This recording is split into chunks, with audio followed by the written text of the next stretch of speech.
Science and Technology.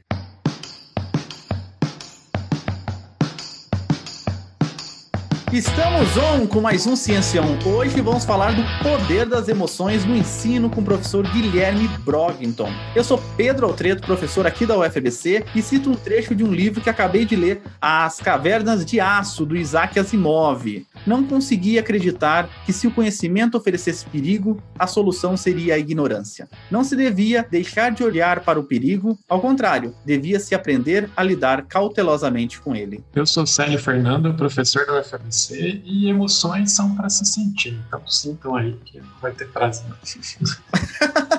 Eu sou o Arthur Ferreira, estudante aqui da UFABC, e para mim, poucas coisas são mais irracionais do que abandonar as nossas emoções. Hoje a gente recebe, como eu disse, o professor Guilherme Brogington. Ele é físico, com mestrado em ensino de ciências, modalidade física e química pela Universidade de São Paulo, investigando a inserção da física moderna e contemporânea no ensino médio, em especial mecânica quântica. Ele é doutor em educação pela Universidade de São Paulo. Durante 2 anos ficou sob orientação do neurocientista Antônio Damasio no Brain and Creativity Institute, onde desenvolveu uma pesquisa sobre os vínculos emocionais com conhecimento científico. No pós-doutorado, procurou estabelecer links sólidos entre neurociências e educação. Lecionou inúmeros cursos de formação continuada para professores da rede pública e é autor de diversos materiais didáticos. Tem experiência na área de educação e ensino de ciências, com ênfase em ensino de física, atuando principalmente nos seguintes temas: física moderna e contemporânea, ensino de física quântica e teoria da relatividade, filosofia da ciência, realismo, transposição didática, recursos instrucionais para o ensino de física, simulações e modelagem. Faz parte do Comitê Paulista do Brain-B, a Olimpíada de Neurociências, e tem oferecido cursos e palestras para pais e professores sobre o funcionamento do cérebro. Atualmente tem se dedicado à compreensão dos mecanismos subjacentes aos processos emocionais envolvidos na aprendizagem, utilizando o arcabouço teórico e metodológico das neurociências para investigar o papel da emoção na construção de conhecimentos científicos e a influência de elementos afetivos nas tomadas de decisão. Olá, professor Brogington ou Guilherme, tudo bem? Beleza, cara, beleza. Tudo bem. Primeiro, obrigado pelo convite. É sempre uma delícia falar de ciência e ainda mais para um projeto tão bonito quanto o de vocês, que é levar a ciência para as pessoas que estão fora dela, né? Então, eu fico muito feliz e honrado pelo convite e agradeço a vocês por essa oportunidade. Esse programa é um pedido de alguns dos nossos ouvintes. Eu, infelizmente, não anotei o nome, mas se a gente conseguir resgatar o nome, o Arthur vai colocar lá para vocês ficarem de olho no que a gente vai conversar aqui. Ô, Guilherme, você sabe, você é da neurociência, você conhece os truques que a gente faz para chamar a atenção das pessoas. Eu aprendi alguns desses truques, não sei se eu uso bem, mas a gente usa aqui. E a gente sempre começa o Ciência On tentando linkar você com quem tá ouvindo na parte mais pessoal. Não adianta esfregar as mãos, que são perguntas simples. Da onde você é, o Guilherme? Bem, então, eu sou mineiro e talvez não por isso eu me dedique tanto profissionalmente a estudar as emoções e a estudar aspectos afetivos, né? Assim, porque lá em Minas isso é um elemento bastante presente na cultura, né, do mineiro. E a gente também é bom contador de caos, né? Então, esse negócio de ouvir história é muito importante. E talvez um dos caminhos que a ciência, e que a neurociência principalmente mais revela o impacto das emoções, seja justamente aqui na contação de histórias, nas narrativas, né? Então, eu sou mineiro de Juiz de Fora. Muita gente fala que não é Minas, né, que é Rio de Janeiro, mas é Minas Gerais, sim. E eu vim para São Paulo para fazer o mestrado, mas já tem quase 20 anos que eu moro aqui, e então eu já sou meio paulista, meio mineiro. E você sempre quis seguir a área de cientista? Como que foi você na escola? Então, cara, essa pergunta é muito bacana, né? Porque a minha vida na escola foi uma merda mesmo. A minha vida na escola sempre foi muito ruim, assim. Eu nunca coube na escola, eu não gostei da escola, a minha experiência na escola sempre foi muito, muito ruim mesmo. Mas desde muito cedo, eu sempre gostei de entender o funcionamento das coisas, de montar relógio, de montar negócio para sair montando depois. E eu tive uma influência bastante grande, né? Eu só fui entender mesmo o vínculo disso depois com o Bourdieu. Eu tive uma influência muito grande, que foi meu pai, né? Meu pai era um inglês, com cientista, com 5 doutorados em Oxford, Cambridge e tudo mais. E ainda que ele nunca tenha me colocado nenhum tipo de pressão para fazer ciência, pelo contrário, ele falava que no Brasil você tinha que ser ou advogado ou médico, porque eram as únicas 2 profissões que você era chamar de doutor sem ter doutorado. E que isso valia mais socialmente do que qualquer cientista, né? Então ele nunca fez pressão para eu fazer ciência, né? Pelo contrário. Mas depois só que você vai entender esses laços invisíveis que vão te carregando, né? Então eu via ele estudando o tempo todo, ele lendo o tempo todo, e aí isso de alguma maneira desde muito cedo me impactou, então eu sempre quis, quando eu comecei a ter uma consciência maior do que eu queria fazer da minha vida, eu queria fazer física, né? Mas eu tenho uma história atípica, assim, eu abandonei, quando começou o ensino médio, eu abandonei a escola, eu não quis mais estudar, falei com meu pai que eu não ia mais estudar, e ele disse, olha, eu te dou casa e comida, o resto você se vira. E aí, para eu ganhar dinheiro, eu comecei a consertar a televisão,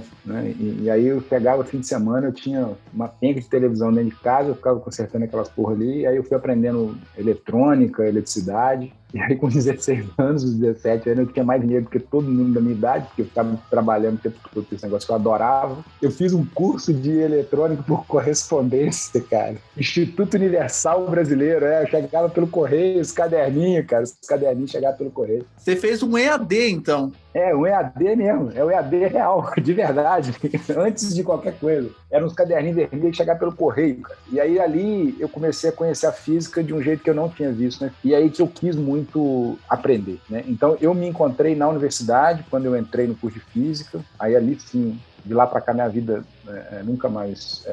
eu saí disso, porque eu amo mesmo fazer pesquisa, eu amo mesmo dar aula. E só um detalhe que eu sempre conto, que eu sempre gosto de ressaltar, né? Ainda que eu não tenha me adaptado na escola, eu volto o meu trabalho todo, desde o início da minha carreira, para a defesa da escola. O problema não é a escola enquanto instituição. A escola tem muita coisa que tem que ser vista, refeita, discutida, mas a escola é um elemento essencial do processo de humanização, né? Porque às vezes quando eu falo assim, eu não cabia na escola, vem essas conversas muito pós-moderna, fuleiragem aí, falando que não tem que ter escola, a escola, acaba com aula, acaba com professor. Não, é o contrário disso. A gente tem que trabalhar para ter uma escola fantástica, porque a escola é imprescindível, né? Se eu tivesse tido uma escola boa, talvez eu tivesse ainda mais apaixonado por ciência do que eu já sou hoje. Muito interessante. Só uma última perguntinha pra gente terminar, é que você fala dessa sua inquietude, né? Porque no seu currículo dá pra ver um pouco dessa inquietude. Você foi, pelo menos nos nomes, né? Não nas áreas, né? Físico, depois você foi pra área de educação, depois foi pra área de neuro. Como que foi essa transição, assim? Ou não teve transição nenhuma, sempre foi a mesma coisa, você só colocou nomes diferentes no seu currículo? Não, de alguma maneira, sempre teve presente. A inquietação era justamente na tentativa de compreender por que todo mundo odiava física, né? A física, para mim, é a segunda melhor coisa da vida. E aí eu ficava sempre bolado porque ninguém gostava daquele negócio. Quando eu fui dar aula no ensino médio, no ensino básico, né, eu via que garotos da quinta série, sem nunca ter tido visto física, já não gostavam de física, tinha medo de fazer física. Isso sempre foi uma coisa que me inquietou, assim, por que o pessoal não gosta de física? Então, essa inquietude persiste até hoje. Quando você tem resposta para isso? Acho que algumas, mas é um problema complexo. Mas acho que algumas respostas a gente tem, algumas das facetas a gente já enxergou bem. Mas quando eu estava terminando a graduação em física, eu já tinha bolsa, tinha tudo para fazer um mestrado em física mesmo, no Max Planck, na Alemanha, né? E ali eu vi que, na verdade, o que me desafiava mesmo era ensinar física. A física, eu me dou bem com ela. Assim, é um desafio que eu passo com certa tranquilidade. Agora, ensinar física, não. Isso era um caroço sem tamanho, não conseguia ver como é que o aluno ali vai agora. Então, ao invés de eu ir para o mestrado na Alemanha, eu decidi virar professor do ensino básico. O meu orientador, na época, chegou a ligar para meus pais, falando que eu estava louco, que eu ia morrer de fome e tudo mais. Então, assim, essa inquietação sempre teve, né? Aí depois desse período dando aula, eu vim para São Paulo justamente para fazer um mestrado em ensino de física, para ver se eu entendia um pouco mais como é que se ensinava física. E aí, no doutorado, eu quis aprofundar mais ainda para o cérebro mesmo. Assim, tem um elemento ali que tem a ver com a nossa relação mais profunda com a aquisição de conhecimento, né? E aí, para isso, eu voltei a olhar para a neurociência e de lá não saí mais. A gente vai falar muito sobre isso. Você é razão ou emoção? É possível separar uma coisa da outra? Hoje vamos falar sobre como a emoção pode ter papel fundamental no ensino de ciências. Vamos nos emocionar ou não, logo depois da vinheta. Já olhou para alguém e pensou, o que passa na cabeça dela?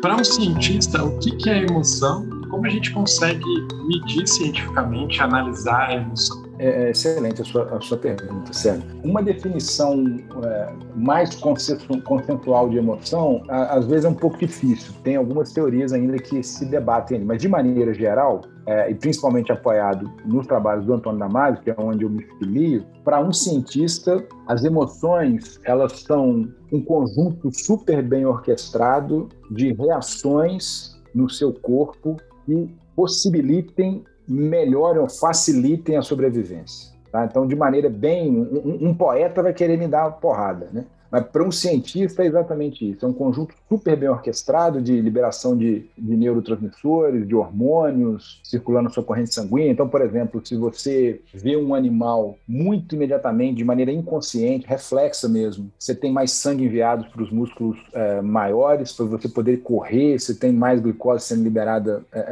na sua corrente sanguínea, para você ter mais energia para lutar ou fugir. Ou seja, são um conjunto de ações que predispõe o seu corpo para você aproveitar aquele momento para a sua sobrevivência. Essa é a visão científica. É óbvio que isso se sofistica muito com a gente, né, com o ser humano, porque um gato também tem as mesmas coisas, né? Os animais se emocionam nesse sentido tanto quanto o ser humano. Aí, uma das grandes questões é o quanto que eles sentem, né? Então, de maneira geral, a gente usa sentimento e emoção de maneira intercambiáveis, né, como se fossem a mesma coisa. Na teoria do Damasio, não. A emoção é esse conjunto de ações e o sentimento é a consciência dessas emoções, né? Na hora que o meu corpo, a hora que eu sinto, por exemplo, a hora que eu percebo que o meu coração está batendo mais acelerado, né? Então, quando eu tenho consciência do que está acontecendo com o meu corpo, isso seria um sentimento. Então, a gente, por exemplo, não sabe se um animal ele tem sentimento nesse sentido, né? De uma consciência, né? De uma compreensão do seu estado emocional, né? Quando você pensa nas emoções, você tem que levar em conta toda essa sofisticação que se dá com a gente enquanto ser humano, porque aí vai entrar a cultura, né, transformando, né, ou como o Vygotsky, que é um psicólogo do desenvolvimento russo, que a galera conhece, soviético, que o pessoal conhece bastante na área da educação, ele tem uma frase que é super bacana, que ele fala: a cultura conquista a biologia, né? Em que sentido? Chega um momento que, ainda que você sinta emoções como um gato, você não é mais um gato, né? Então, solta fogo de artifício aqui, meu gato sai correndo e esconde debaixo da mesa. A gente não, solta fogo, você já sabe que é fogo. Se você estiver no Rio de Janeiro, de repente você tira debaixo da mesa. Ou seja, a gente consegue culturalmente se adequar aos estímulos e emocionalmente se atrelar a eles para aumentar a nossa sobrevivência. É basicamente isso. O que eu estou querendo dizer de maneira simples para a gente, enquanto ser humano, não é um simples reflexo. É infinitamente mais sofisticado que um reflexo, ainda que haja uma componente reflexo. Como mede isso? Aí que é o desafio. Eu costumo falar que é cobertor de pobre, né? Você cobre a cabeça, cobre o pé, descobre a cabeça.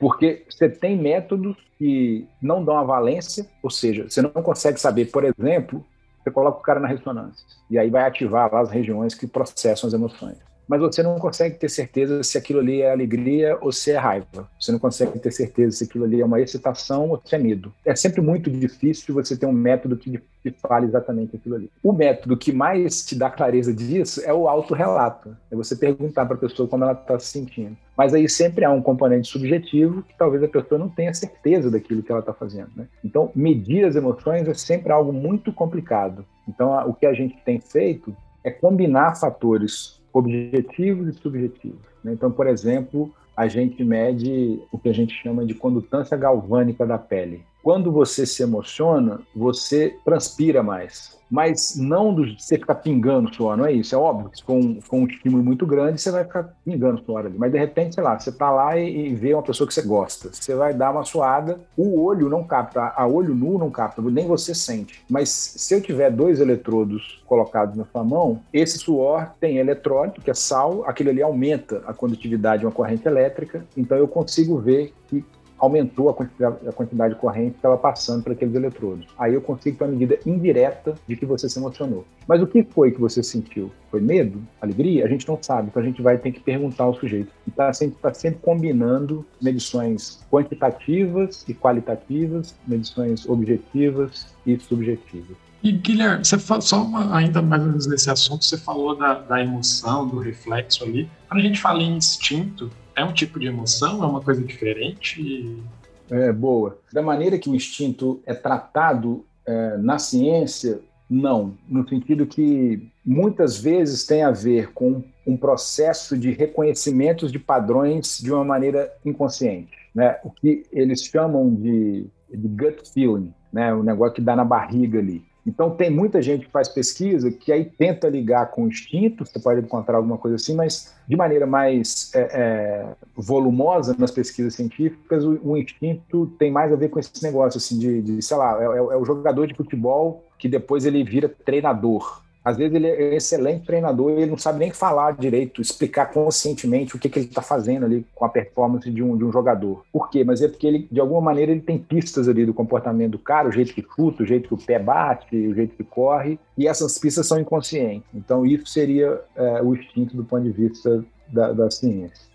Professor, algumas pesquisas indicam que objetos diferentes proporcionam emoções diferentes e até puxando para esse lado cultural, talvez até em pessoas diferentes, né? Então, se você pegar a equação de Euler, por exemplo, talvez emocione mais um físico do que um matemático, né? Que, aliás, é muito engraçado, porque parece que nós que somos físicos, a gente se emociona muito mais com a matemática do que os próprios matemáticos, né? Às vezes eles enxergam só como um objeto de estudo e a gente enxerga como algo especial, né? Algo perfeito. Tem algumas experiências a mais nesse sentido que explicam isso? Os físicos são mais emocionados mesmo? Você sempre vê uma pessoa gritando com uma tela, assim, vai dar certo, aquela alegria. Isso aqui vai ser imparcial, porque tem 3 físicos, né? Você tem que fazer essa pergunta no... Tem 3 físicos, né? Mas eu não sei. Físicos parecem que, não sei, parecem seres mais emocionados, assim. Os matemáticos, não sei se parecem pessoas mais frias, assim. Boas perguntas. Primeiro, só deixando claro mesmo esse papel da cultura, é exatamente isso, né? Os objetos, as cenas, as vivências vão despertar emoções completamente diferentes em pessoas de culturas diferentes, né?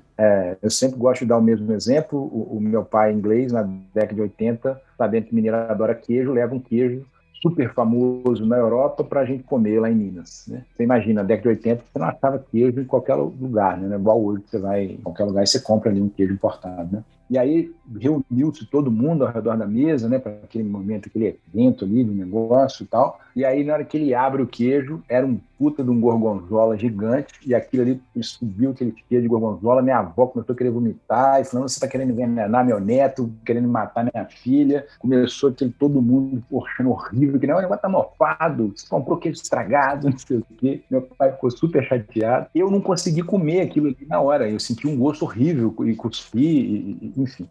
E o nojo é uma emoção primária para muitos dos cientistas hoje, né? Porque ele te permite sobreviver, né? O ancestral nosso que pegou um pedaço de carne podre lá e não vomitou, esse cara não deixou descendente. Então, por isso que a gente sente cheiro e você já quer logo vomitar, né? Que é um ato de colocar para fora do seu corpo aquilo que pode fazer mal. Então, o nojo é uma emoção primordial, né? E hoje, o gorgonzola é um dos queijos que eu mais gosto. Ou seja, a cultura vai te moldando, né? A cultura vai te transformando, né? Se a gente vê algum chinês, por exemplo, que adora comer insetos, se a gente vê aquilo ali, a gente tem ânsia de vômito e o cara tem salivação, né? O que ele quer comer também. Então, elementos diferentes, por causa da cultura, podem despertar emoções diferentes. Agora, especificamente com relação dos físicos, né, e da matemática, o que eu fiz na minha pesquisa de doutorado foi justamente ver isso, né? Ver o que dá um barato aí nos físicos, e foi a partir de respostas de questões que a gente chama no ensino de ciências de questões de concepções alternativas, né? São a gente, por exemplo, que acredita que uma bola pesada cai mais rápido do que uma leve. Às vezes você passa o cara pelo curso inteiro de física e ele sai achando ainda que a bola pesada cai primeiro. E isso não significa que ele não saiba física.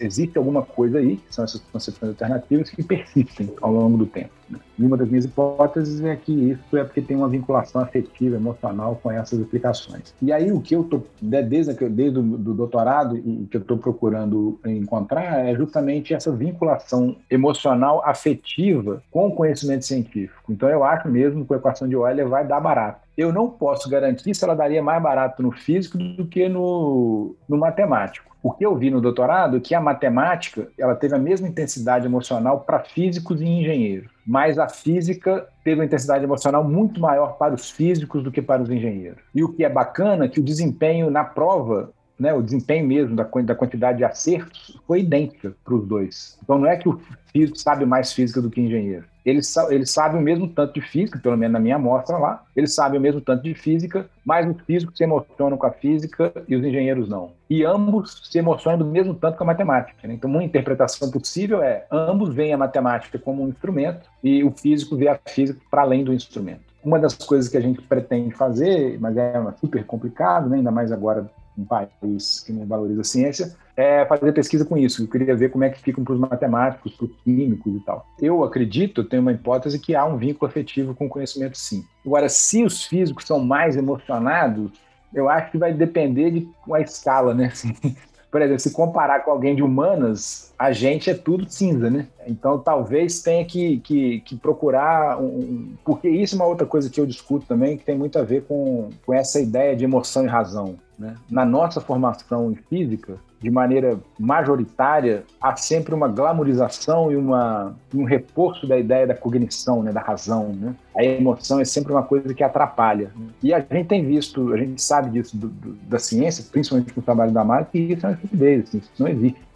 Mas, de alguma maneira, a nossa formação nos leva a dar mais ênfase para a razão, né? Para a dita razão, né? Então, eu realmente não sei dizer, não saberia dizer se os físicos são mais emocionados que os matemáticos. Eu não saberia dizer. Só para o pessoal que está ouvindo a gente, o Guilherme, pode falar do seu referencial, que você acabou de falar uma segunda ou terceira vez, você falou do Damasio. Você podia só dar o nome completo, o pessoal que estiver procurando?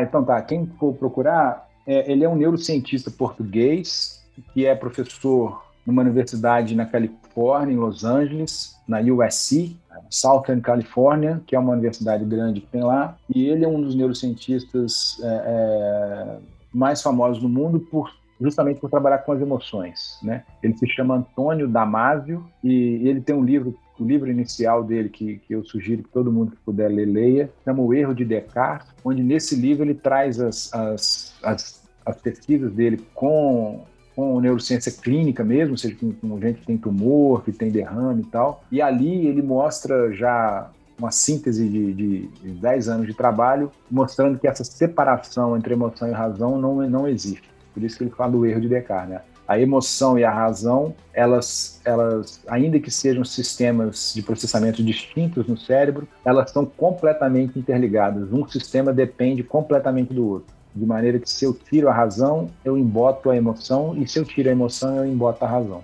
Então essa ideia de eu tenho que ser frio, isso aí não dá certo. E a ciência mostra que não dá certo, né? Não é só uma questão filosófica, não.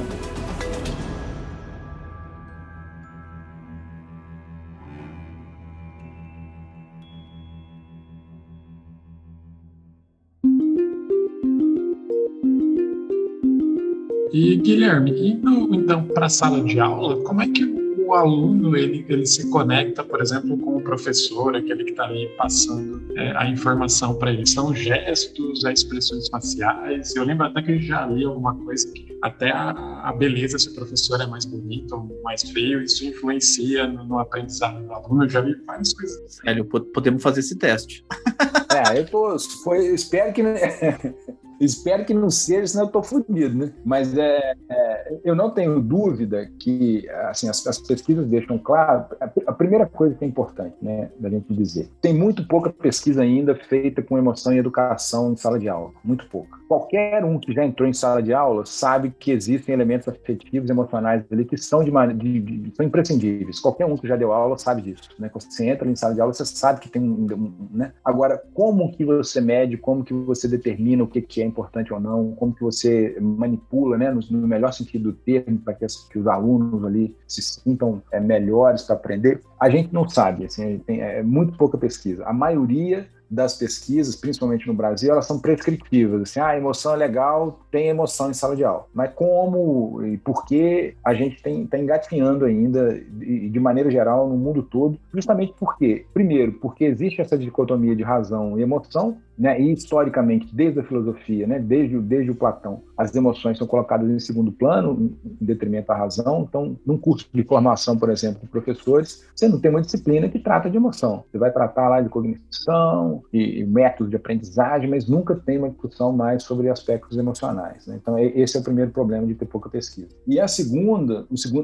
elemento que torna isso mais difícil também é justamente a medição, né? Como é que você mede esse tipo de coisa, principalmente em um ambiente tão complexo quanto a sala de aula, né? Então, a gente tem pouca pesquisa disso. Agora, as pesquisas que a gente tem em neuro, como psicologia e algumas que já surgem em ensino, é que, por exemplo, as expressões sociais são determinantes para o vínculo emocional, né? Então, a gente publicou, né, num congresso super importante de ensino de ciências, né, o EVERA, que é um congresso da Associação Americana de Pesquisa em Educação Científica. A gente fez um experimento simples, mas muito bacana, né? A gente construiu uma série de aulas e um professor dava aula de conservação da quantidade de movimento, né? Então, você pegou um tópico da física e esse professor fez um conjunto de 6 aulas lá, de 10, 15 minutos, explicando o conceito. Para um grupo de alunos, a gente passou um teste pré e pós, passamos essas aulas. E aí a gente viu o desempenho desses alunos antes de ter a aula e depois de ter a aula. Para um outro grupo de alunos, a gente pegou exatamente a mesma aula e a gente cortou o gesto.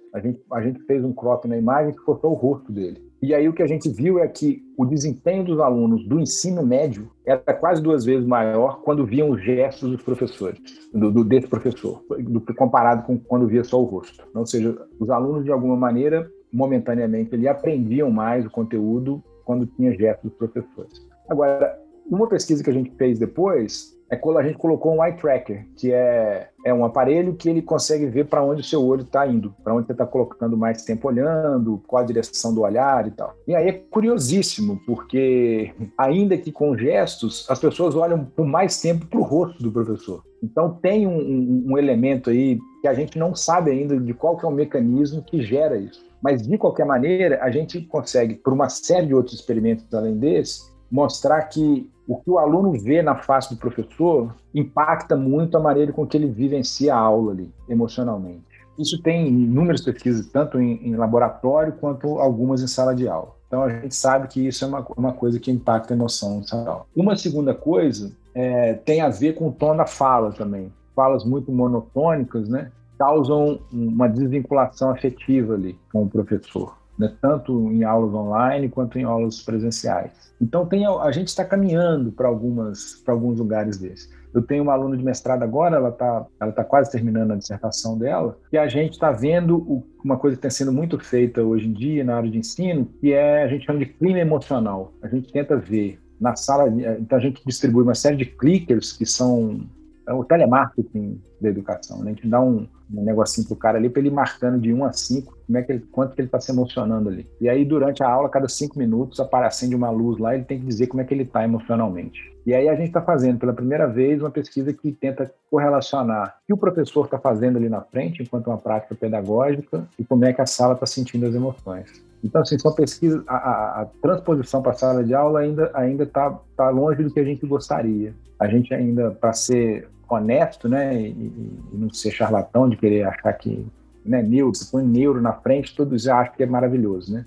Não, a gente não sabe muito bem ainda como é que isso impacta na sala de aula. Eu acho que o inverso também deve ocorrer, né? Apesar, na pré-entrevista até conversei com o Tico sobre esse ponto, sobre como que o professor lá na frente se sente dependendo da turma que tá, né? Exatamente. Então, uma coisa boa sua fala, Pedro, porque uma das coisas que é importante é a gente lembrar que principalmente com as relações humanas, as emoções se dão nos encontros. Os afetos acontecem nos encontros. Então, nunca é só o aluno ou só o professor, é da relação que é constituída ali na turma, né? Então, o professor também ele pode se sentir... E de maneira mais anedótica, né? Assim, qualquer um que já deu aula sabe disso. Às vezes você entra na sala, tem uma turma de bosta ali e você fica mal pra cacete, né? Ou o contrário, o aluno chega todo animado, tem um professor ali, otário ali, você não quer estar ali, né? Ou então tem um professor que tem mais dificuldade em expressar as emoções dele. E aí você fica aquele negócio meio sem graça ali, né?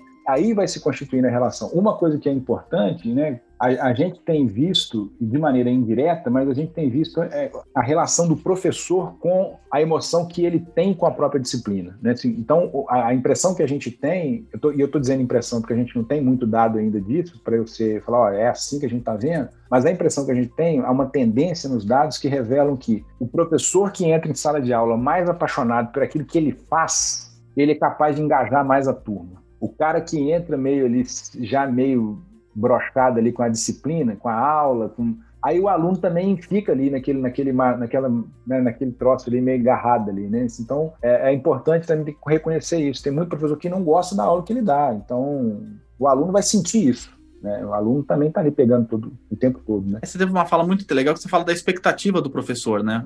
O que ele espera com aquela aula, né? E isso também é bacana, né? Porque muitas vezes, e para a maioria de nós, né, eu acho que nenhum professor entra em sala de aula com a expectativa que ninguém aprenda nada.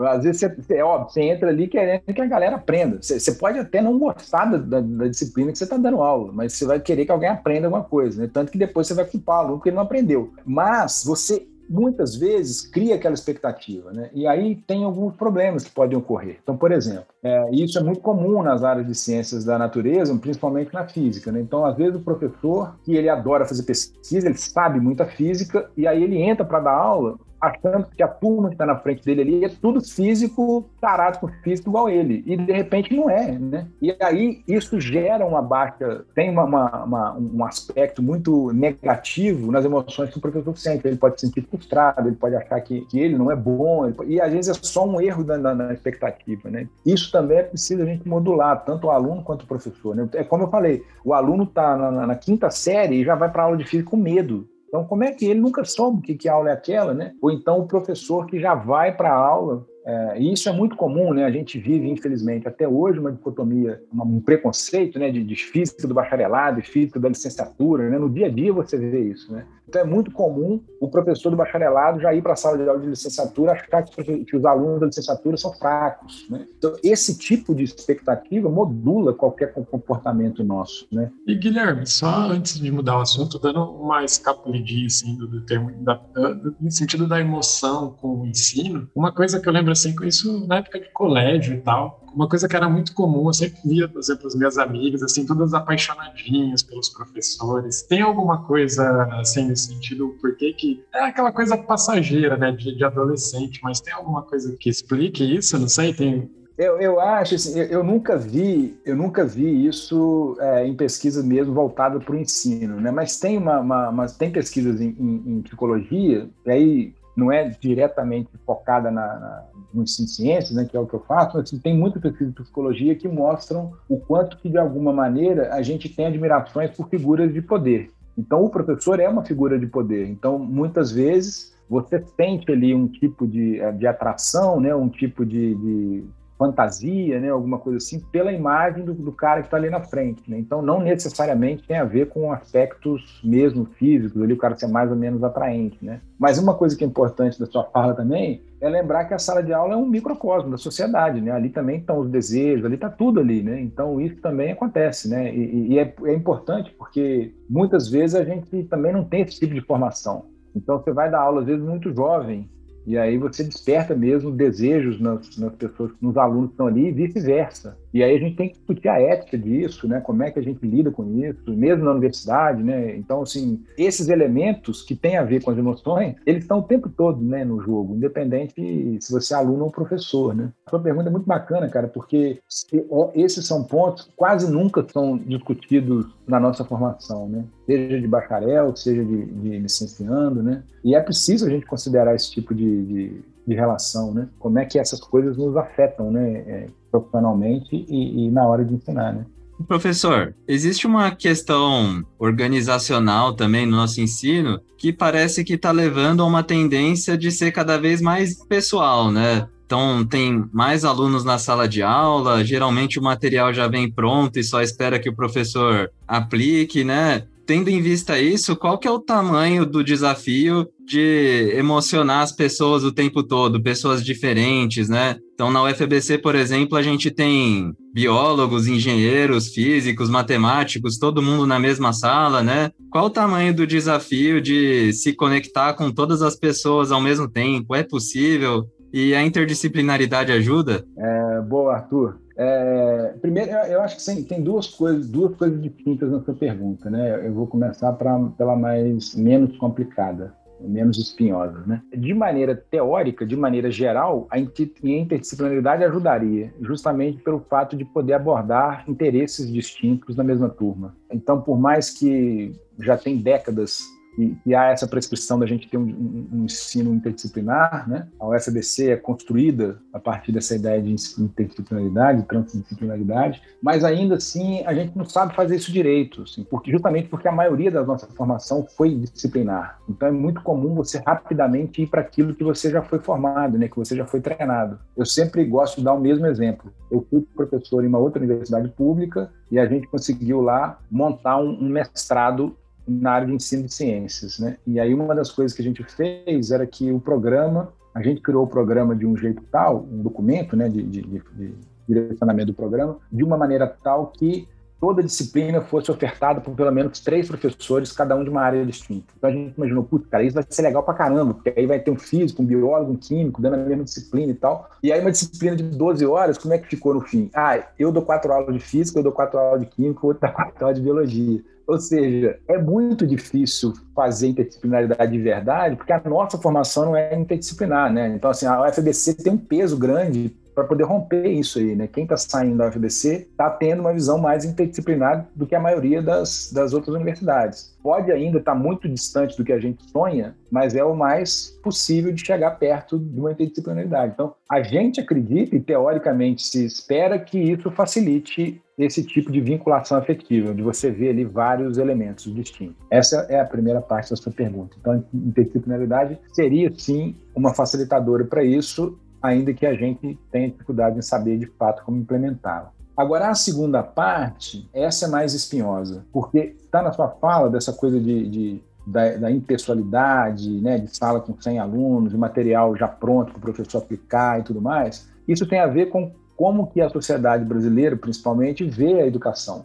né? E a educação tem um lugar cada vez mais mercadológico. Então, com isso, o que você faz? Você tira o papel do professor é secundário. Se já vem tudo, você pega um curso desses cursinhos, né, que hoje, infelizmente, essas apostilas estão em muitas escolas públicas, né? Mas essas apostilas elas podem ser dadas por qualquer pessoa, sem nenhuma formação, porque tem aula a aula, exercício por exercício, o exercício está resolvido. Qualquer um que mecanicamente souber falar aquilo ali, ele dá aula, não precisa ter professor. Por quê? Porque a ideia é baratear a parada, né? Então é mais um problema aí político, né, de visão do que é um processo educativo, do que uma intenção de se engajar mais pessoas. Isso, infelizmente, não existe, né? A gente está mais... É uma mercadoria, que quanto mais barata, mais pessoas compram, mais lucro tem.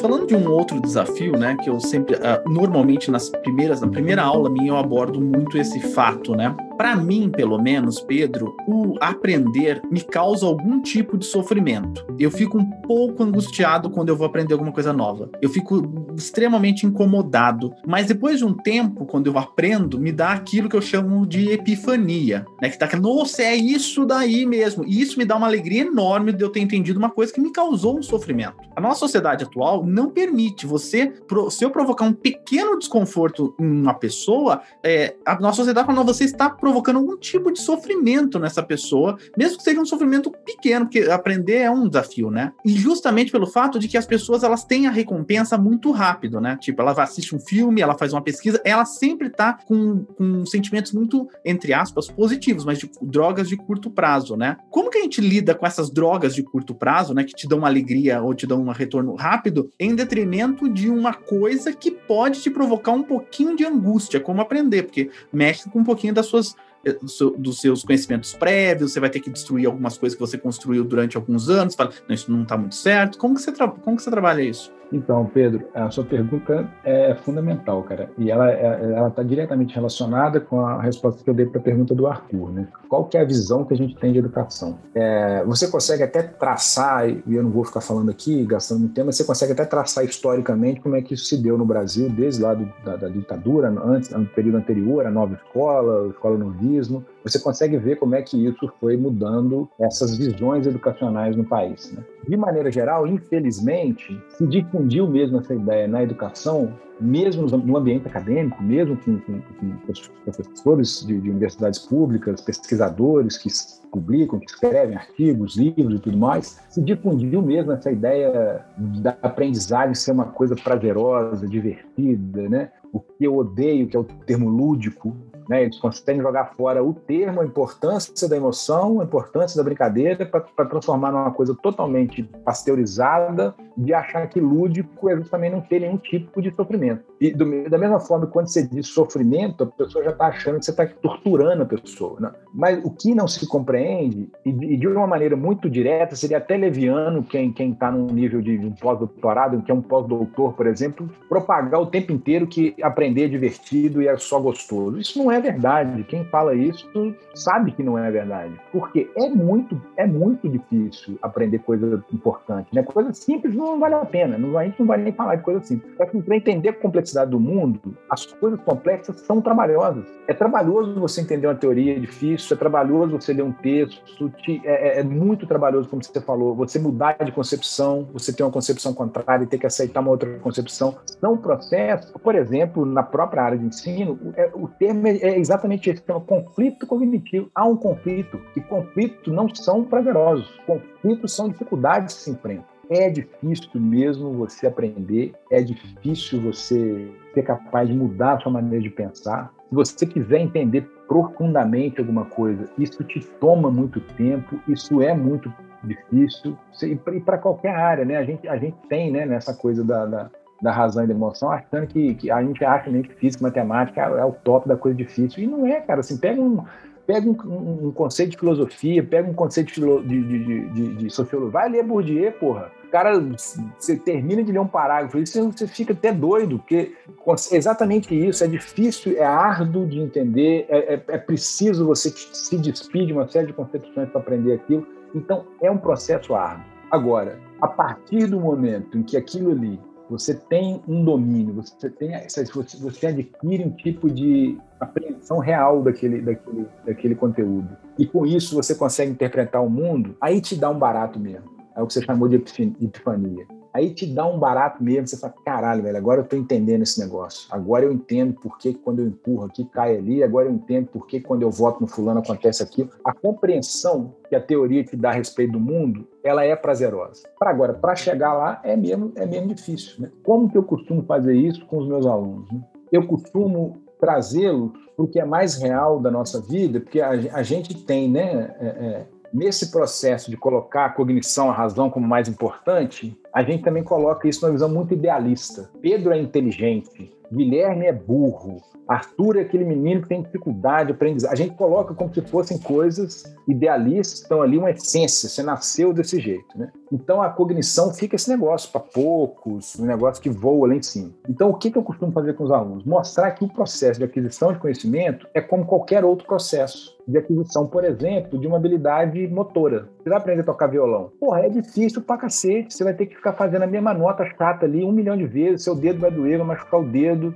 e se você não insistir, você não vai conseguir tocar nada. E depois de um mês, se você insistir, você está puxando um parabéns para você. Com a intuição, com a parte intelectual, né, o desenvolvimento cognitivo, é a mesma coisa. Existe sofrimento, existe dificuldade, não é sempre divertido, né? A maioria das vezes não é divertido. Então a gente tem que parar com essa falácia. Eu sempre gosto de brincar, parece... Sabe quando você vê filme de... Hoje não tem mais, mas esses filmes da década de 80, Rock, Balboa, esses negócios. O treinamento do cara é 30 segundos que mostra. Uma musiquinha lá, ele dando um choquinho, dando uma corrida, e aí depois ele vai pro ringue, né? Não, cara, o treinamento dele seria 6 meses para ele lutar 2 minutos, né? A gente retira do aluno a importância desse treino, né? A importância da dedicação cotidiana, né? E parece que vai ser fácil aprender. E não é fácil aprender. Não é, nem poucos. Eu falei pra ti, mas você quer, os alunos que ouvirem esse podcast, eles vão saber, você quer me matar mesmo? Assim, eu caio duro, saio tremendo, assim, eu faço exercício em sala de aula, eu dou vídeo com exercício feito, daí eu dou uma lista de exercício pro aluno, e ele me vira, a primeira coisa que ele me fala é, cadê o gabarito? E isso me mata no coração. Se eu fosse pra te dar um gabarito do exercício, eu não precisava pedir. É que nem você ir na academia, chega lá na academia, olha todo mundo malhando e vai embora. Fala, eu fui na academia. Você não foi, você não treinou. E exercício não serve pra estar certo ou estar errado, serve pra que você encontre suas dificuldades e vá pensando, serve pra você se exercitar, né? Exatamente. Cara, e essa sua analogia é boa com a parte física, né? Eu fiz musculação durante muitos anos. Eu cheguei a ser muito forte mesmo. Não virei fisiculturista porque tive que tomar muito anabolizante. Eu ficava com medo de ficar broxa e não quis fazer aquela porra. Mas eu via isso nas academias, assim, né? O cara pagava um personal, o cara tava gastando dinheiro do bolso dele, aí ele deitava, sempre no verão, né? Pra poder ficar sem camisa no carnaval. Aí o cara deitava pra fazer abdominal, aí o personal falava assim, ó, faz 100 abdominais. Aí o cara começava a fazer os abdominais lá, 1, 2... O personal saía, ele parava de fazer. Aí o cara, quando voltava, ele falava, já fiz os 100. É uma estupidez que é a mesma de um cara que chega e fala, não, qual que é o resultado, né? Ele não quer passar pelo negócio, qual que é o gabarito, né? Aí não tem a compreensão que é justamente no esforço que você vai encontrar ali de chegar na resposta que você está aprendendo. Não adianta ter gabarito, né? E, cara, eu sempre, quando alguém pergunta isso, eu falo assim, filho, o gabarito para a vida, alguém te deu? Sua mãe morre, cadê o gabarito? Você pega uma doença, cadê o gabarito? Não tem, cara, é viver, cara, o negócio. Cognitivamente é a mesma coisa. É um processo de aprendizagem que necessariamente você tem que atravessar, senão você não aprende, cara, não tem jeito. E por isso é difícil. Professor, você tem uma fala bem interessante sobre a produção científica do Brasil sobre educação, né? Você fala que o Brasil é o segundo país que mais publica sobre educação no mundo, né? Mas que mesmo assim tem uma educação que é muito distante do que a gente idealiza, do que a gente pretende na prática, né? Isso vem de um distanciamento entre o conhecimento produzido na universidade e a sala de aula? Tem muito achismo na educação? Como é que tá? Quais são os problemas que o senhor vê? Em 2000, não me recordo se foi 2013, 2014, um dos índices de quantidade de pesquisa mesmo no mundo, o Brasil primeiro com o maior número de publicações em educação. E de qualquer forma, o Brasil produz muita pesquisa, e pesquisa boa em educação. Essa é a grande questão também, né? A gente tem pesquisas de qualidade em todas as áreas, na educação não é exceção. Por outro lado, a gente vê um abismo mesmo quando a gente está pegando a sala de aula real. Então é preciso olhar para isso com um olhar menos simplório, né? O que isso quer dizer? É preciso que a gente compreenda que inúmeros fatores impactam a sala de aula. Por isso sempre me dá raiva quando vem economista querendo falar como é que resolve o problema de sala de aula. Hoje eu tenho um pós-doutorado e tenho que ouvir Alexandre Frota falar como é que está a sala de aula, velho. Então, assim, por quê? Porque todo mundo acha que é fácil, né? Eu costumo falar a mesma coisa. Se você estiver num auditório cheio de gente, alguém começar uma dor no peito, o que você vai fazer? A maioria vai chamar o SAMU, vai ligar para o médico. Ou seja, você reconhece que você não tem capacidade de cuidar de alguém que está com dor no peito, que você não é médico. Agora, se eu te perguntar assim, dá uma aula para mim amanhã lá? Ah, não pode deixar. Ó. Eu vejo um vídeo no YouTube aqui, baixo um PDF ali, qualquer um acha que é capaz de falar de educação. Isso revela como que as pessoas não compreendem todos os determinantes do que é de fato a sala de aula, a escola, o processo educacional. Então, o que a gente tem? A gente tem, por um lado, instituições de fomento à pesquisa, como CAPES, CNPq, que valorizam estritamente a quantidade de publicação. Então, por exemplo, eu coloquei minha carreira de pesquisador em risco porque eu me dediquei mais à formação de professores. Eu passei grande parte da minha vida aqui em São Paulo formando milhares, mais de 10 mil professores de física. O que importa no Lattes, às vezes é um artigo ali que meia dúzia de pessoas vai ler. Ou seja, você tem um sistema que leva você, pesquisador em educação ou qualquer outra área, a ficar por conta de fazer pesquisa e por publicar, que é demorado, que é lento, que é extenuante, que a gente não tem dinheiro. Ou seja, o próprio sistema vai te levando para longe da sala de aula. Por outro lado, e principalmente em educação, e vou falar principalmente na área de ensino, a gente tem sim um distanciamento muito grande do ambiente da sala de aula. A gente tem muita pesquisa de qualidade sendo produzida, mas grande parte muito desvinculada do ambiente da sala de aula. O que a gente vê com muita tristeza, e aí eu me incluo nisso, né? não me excluo disso, a gente vai fazer, às vezes, uma pesquisa de mestrado, você fica na sala de aula de 2 anos, aí você coleta seu dado, depois você nunca mais volta na escola. Né? Eu nunca mais voltei na escola onde eu coletei os dados do meu mestrado. São todos esses fatores. Institucionalmente, não é pensado de um jeito que a escola esteja integrada à pesquisa. Infelizmente, não é. Então, por mais que a gente avance, a gente está sempre longe de fomentar o professor. E o que talvez seja o mais importante, que a gente precisa deixar todo mundo ciência disso, o professor da escola básica é fodido, velho. O cara ganha pouco, o cara tem muita aula, muito aluno. Aí você vai querer pegar o cara agora para dar um curso de física moderna para ele começar a ensinar física moderna lá. Pô, o cara vai querer me dar uma pedrada, pô. Ele tem turma com 100 alunos, né? Então, são inúmeros elementos que fazem com que muito do que a gente produz na universidade não chegue, de fato, na sala de aula. Você tem razão, Guilherme. Eu até comentei contigo. Eu acho que eu tenho batido muito nessa tecla, principalmente na pandemia, né? E até vou pedir a sua mensagem final sobre esse assunto. Tudo parece que recai sobre o professor. Parece que toda a educação, o problema da educação, o professor resolve na sala de aula. E por conta disso, a gente, e mais ainda o pessoal do ensino básico, é muito voluntarista. Ah, não tem giz? Eu acho que eu consigo escrever com essa pedra aqui. Eu vou dar aula online? Não tem computador? Eu consegui com um computador, eu consegui uma luz. Parece que o professor, no final, ele se tornou a escola, sabe? A gente tem que aprender... Né? A gente tem que aprender a falar, eu acho, na minha opinião, a gente tem que aprender a falar, não, isso não é minha obrigação.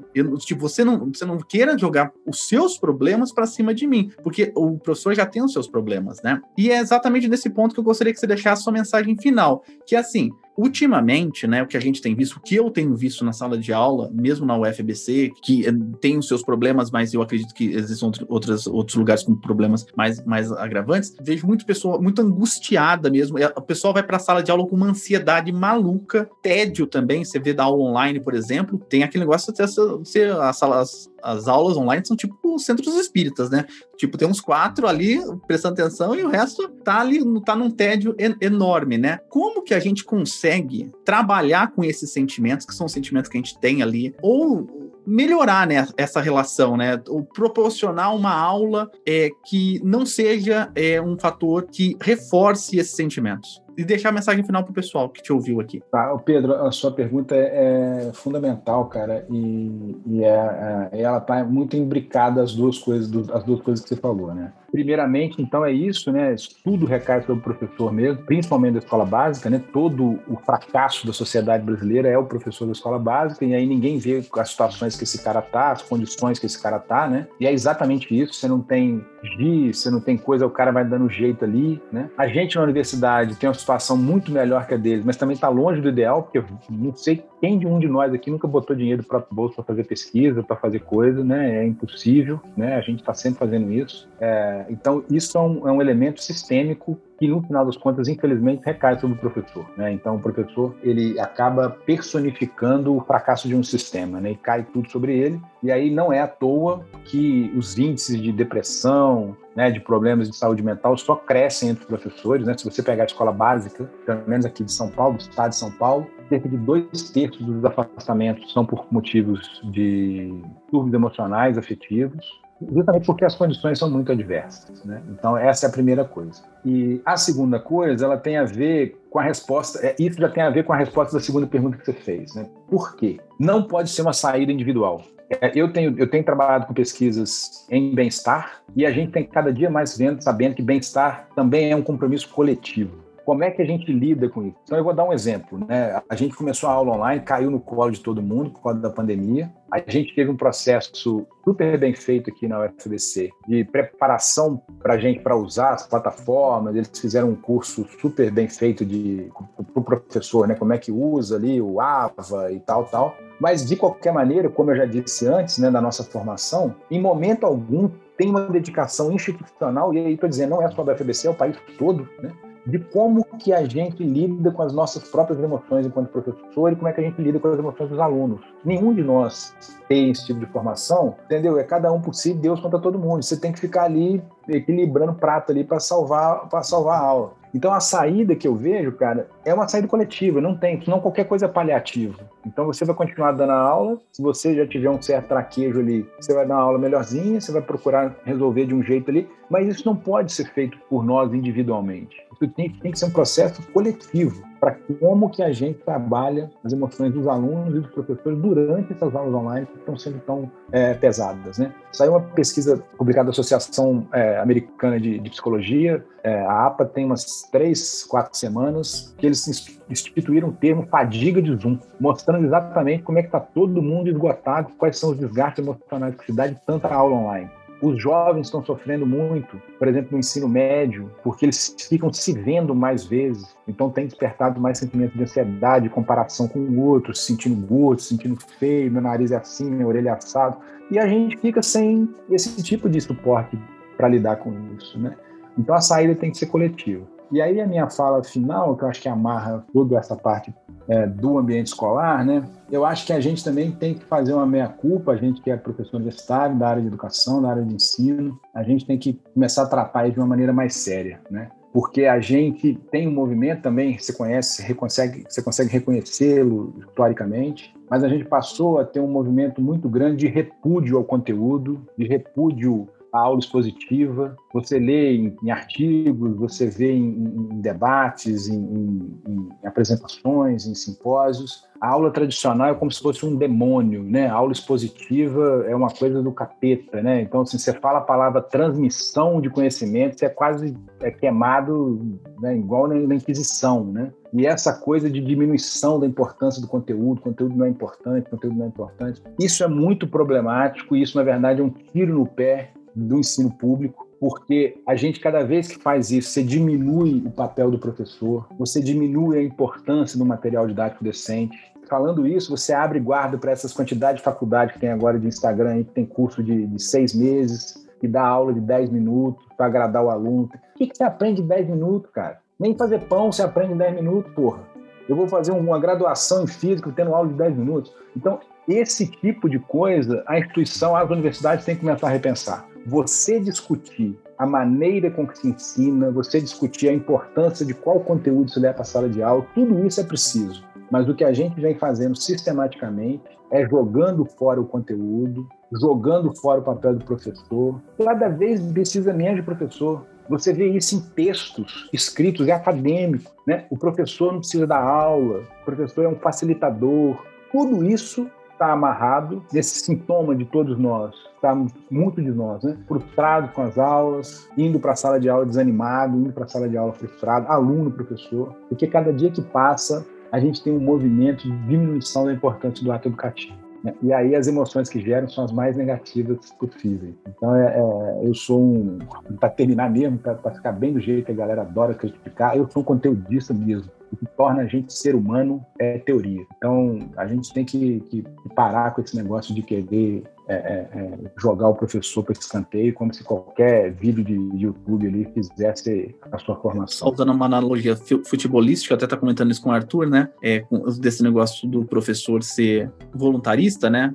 O professor, às vezes, quer cobrar o escanteio, como você acabou de falar, tá lá no escanteio, vai cobrar escanteio, alguém cabeceia aí, daí fala, não tem ninguém para cabecear. Então, o professor cobra o escanteio, corre lá, vai cabecear. Daí ele não consegue cabecear, porque não dá tempo, ele chega lá, cabeceia errado. Daí o torcedor que tá lá na arquibancada fala, nossa, mas este cara não presta. Ele cobrou escanteio, ele tentou cabecear e é ele que não presta. Todo o sistema que fez ele fazer 2, 3, 5 funções, não foi. E na sua analogia, faltou um detalhe. É esse jogador ainda que costura a bola.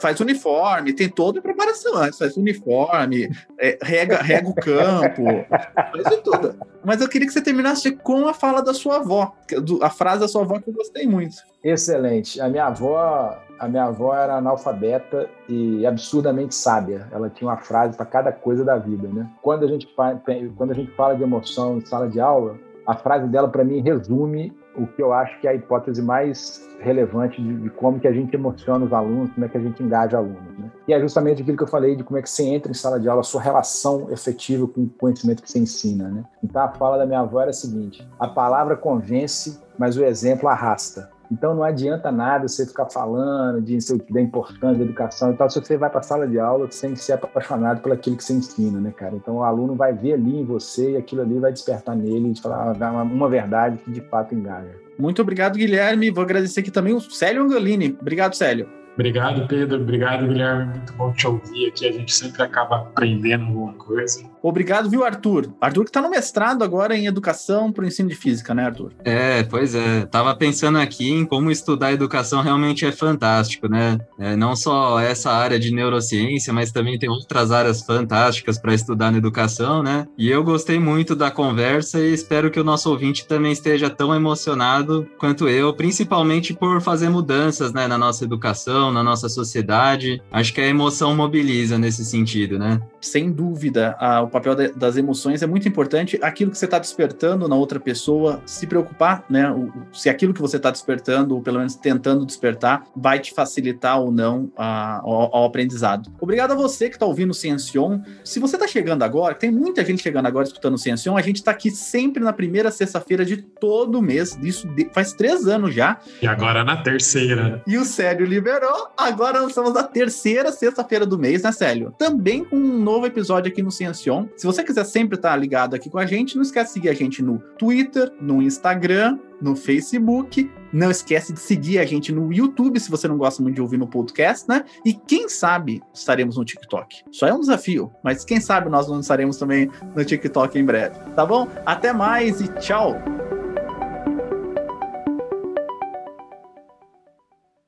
Este podcast foi editado por Fê Gomes.